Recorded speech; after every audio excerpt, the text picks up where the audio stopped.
ఖమ్మం నగరానికి ring road రాబోతోంది. నగరానికి చుట్టుపక్కల ఇప్పటికే 3 జాతీయ రహదారుల నిర్మాణం జరుగుతూ ఉండగా వీటి కారణంగా నగరానికి 3 వైపులా రింగ్ రోడ్ ఫార్మేషన్ కూడా జరుగుతోంది.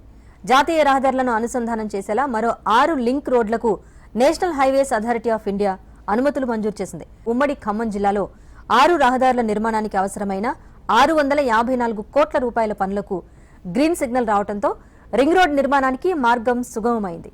ఖమ్మానికి రానున్న రింగ్ రోడ్డు ద్వారా ఎలాంటి ఆటంకం లేకుండా జర్నీ చేసే అవకాశం ఉంటుంది.